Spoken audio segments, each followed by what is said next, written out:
शांताकारं भुजंगशयनं पद्मनाभं सुरेशं विश्वाधारं गगनसदृशं मेघवर्णं शुभांगं लक्ष्मीकान्तं कमलनयनं योगिभिर्ध्यानगम्यं वंदे विष्णु भवभयहरं सर्वलोकैकनाथं। मंगलम भगवान विष्णु मंगलम गरुड़ध्वज मंगलम पुंडरीकाक्ष मंगलाय तनोहरि।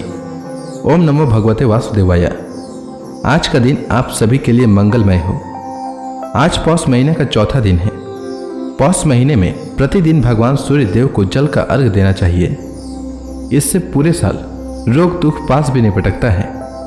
आज मैं पौष मास का कथा का चौथा अध्याय सुनाने वाला हूँ। आइए सुनते हैं पौष मास कथा का चौथा अध्याय। एक बार भगवान विष्णु एवं देवताओं के परम पुण्यमय क्षेत्र नैमिषारण्य में शौनक आदि ऋषियों ने भगवत प्राप्ति की इच्छा से सहस्त्र वर्षों में पूरे होने वाले एक महान यज्ञ का अनुष्ठान किया। एक दिन उन लोगों ने प्रातःकाल अग्निहोत्र आदि नित्य कृत्यों से निवृत्त होकर सूर्य जी का पूजन किया और उन्हें ऊंचे आसन पर बैठाकर बड़े आदर से यह प्रश्न किया। ऋषियों ने कहा, सूर्य जी, आप निष्पाप हैं।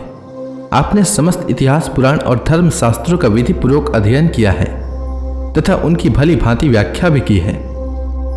वेद वेताओं में श्रेष्ठ भगवान बद्रायण ने एवं भगवान के सगुण निर्गुण रूप को जानने वाले दूसरे मुनियों ने जो कुछ जाना है, उन्हें जिन विषयों का ज्ञान है, वह सब आप वास्तविक रूप में जानते हैं।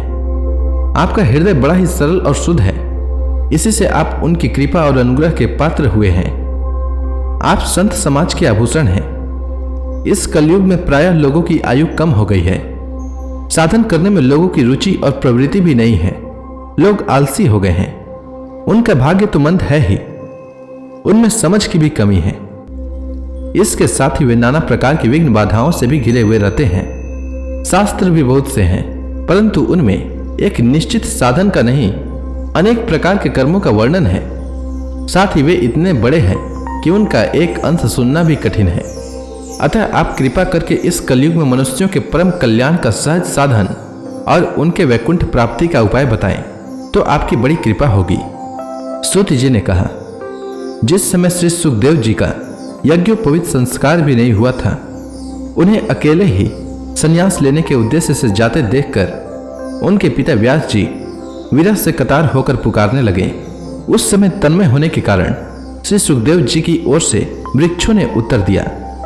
ऐसे सबके हृदय में विराजमान श्री सुखदेव मुनि को मैं नमस्कार करता हूँ। यह श्रीमद् भागवत अत्यंत गोपनीय रहस्यात्मक पुराण है। अनुभव कराने वाला और समस्त वेदों का सार है। संसार में फंसे हुए जो लोग इस घोर अज्ञानांधकार से पार जाना चाहते हैं, उनके लिए आध्यात्मिक तत्वों को प्रकाशित करने वाला यह एक अद्वितीय दीपक है। वास्तव में उन्हीं पर करुणा करके बड़े बड़े मुनियों के आचार्य श्री सुखदेव जी ने इसका वर्णन किया है। मैं उनकी शरण ग्रहण करता हूँ। मुनियों में सर्वश्रेष्ठ भगवान के अवतार नर नारायण ऋषियों को, सरस्वती देवी को और श्री व्यास जी को नमस्कार करके तब संसार और अंतःकरण के समस्त विकारों पर विजय प्राप्त करने वाले इस श्रीमद् भागवत महापुराण का पाठ करना चाहिए। ऋषियों, आपने संपूर्ण विश्व के कल्याण के लिए यह बहुत सुंदर प्रश्न किया है, क्योंकि यह प्रश्न श्री कृष्ण के संबंध में है और इससे भली भांति आत्म शुद्धि हो जाती है। मनुष्यों के लिए सर्वश्रेष्ठ धर्म वही है जिससे भगवान श्री कृष्ण में भक्ति हो। भक्ति भी ऐसी जिसमें किसी प्रकार की कामना न हो और जो नित्य निरंतर बनी रहे। ऐसी भक्ति से हृदय आनंद स्वरूप परमात्मा की उपलब्धि करके कृत्य कृत्य हो जाता है। भगवान श्री कृष्ण में भक्ति होते ही, अनन्य प्रेम से उनमें चित्त जोड़ते ही निष्काम ज्ञान और वैराग्य का आविर्भाव हो जाता है। धर्म का ठीक ठीक अनुष्ठान करने पर भी यदि मनुष्य के हृदय में भगवान की लीला कथाओं के प्रति अनुराग का उदय न हो, तो वह नीरा श्रम ही श्रम है। धर्म का फल है मोक्ष। उसकी सार्थकता अर्थ प्राप्ति में नहीं है। अर्थ केवल धर्म के लिए है। भोग विलास उसका फल नहीं माना गया है। भोग विलास का फल इंद्रियों को तृप्त करना नहीं है। उसका प्रयोजन है केवल जीवन निर्वाह। जीवन का फल भी तत्व जिज्ञासा है। बहुत कर्म करके स्वर्ग आदि प्राप्त करना उसका फल नहीं है। तत्व वेता लोक ज्ञाता और ज्ञ के भेद से रहित अखंड अद्वितीय सच्चिदानंद स्वरूप ज्ञान को ही तत्व कहते हैं। उसी को कोई ब्रह्म, कोई परमात्मा और कोई भगवान के नाम से पुकारते हैं। श्रद्धालु मुनिजन भगवत शरण से प्राप्त ज्ञान वैराग्य युक्त भक्ति से अपने हृदय में उस परम तत्व रूप परमात्मा का अनुभव करते हैं। शौनक आदि ऋषियों, यही कारण है कि अपने अपने वर्ण तथा आश्रम के अनुसार मनुष्य जो धर्म का अनुष्ठान करते हैं उसकी पूर्ण सिद्धि इसी में है कि भगवान प्रसन्न हो। इसलिए एकाग्र मन से भक्त वत्सल भगवान का नित्य निरंतर श्रवण, कीर्तन, ध्यान और आराधना करना चाहिए। कर्मों की गांठ बड़ी कड़ी है। विचारवान पुरुष भगवान के चिंतन की तलवार से उस गांठ को काट डालते हैं। तब भला ऐसा कौन मनुष्य होगा जो भगवान की लीला कथाओं में प्रेम न करे। शौनक आदि ऋषियों, भगवान श्री कृष्ण के यश का श्रवण और कीर्तन दोनों पवित्र करने वाले हैं।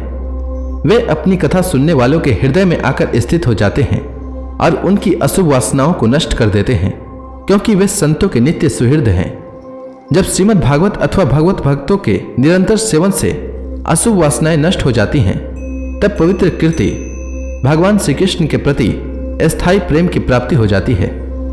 तब रजोगुण और तमोगुण के भाव, काम और लोभ आदि शांत हो जाते हैं। इस प्रकार भगवान की प्रेममयी भक्ति से जब संसार की समस्त आसक्तियां मिट जाती है, हृदय आनंद से भर जाता है, तब भगवान के तत्व का अनुभव अपने आप हो जाता है। हृदय में आत्म स्वरूप भगवान का साक्षात्कार होते ही हृदय की ग्रंथि टूट जाती है, सारे संदेह मिट जाते हैं और कर्म बंधन क्षीण हो जाता है। इसी से बुद्धिमान लोग नित्य निरंतर बड़े आनंद से भगवान श्री कृष्ण के प्रति प्रेम भक्ति करते हैं, जिससे आत्म प्रसाद की प्राप्ति होती है। प्रकृति के 3 गुण हैं, सत्व, रज और तम। इनको स्वीकार करके इस संसार की स्थिति, उत्पत्ति और प्रलय के लिए एक अद्वितीय परमात्मा ही विष्णु, ब्रह्मा और रुद्र ये 3 नाम ग्रहण करते हैं। फिर भी मनुष्यों का परम कल्याण तो सत्व गुण स्वीकार करने वाले श्रीहरि से ही होता है। जैसे पृथ्वी के विकार लकड़ी की अपेक्षा धुआं श्रेष्ठ है और उससे भी श्रेष्ठ है अग्नि, क्योंकि वेदोक्त यज्ञ यागादि के द्वारा अग्नि सद्गति देने वाला है, वैसे ही तमोगुण से रजोगुण श्रेष्ठ है और रजोगुण से भी सत्वगुण श्रेष्ठ है, क्योंकि यह भगवान का दर्शन कराने वाला है।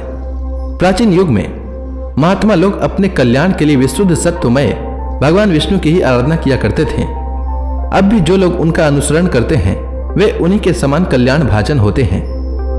जो लोग इस संसार सागर से पार जाना चाहते हैं वे यद्यपि किसी की निंदा तो नहीं करते, न किसी में दोष ही देखते हैं, फिर भी घोर रूप वाले तमोगुणी, रजोगुणी, भैरववादी भूपतियों की उपासना न करके सत्वगुणी विष्णु भगवान और उनके अंश काला स्वरूप का ही भजन करते हैं।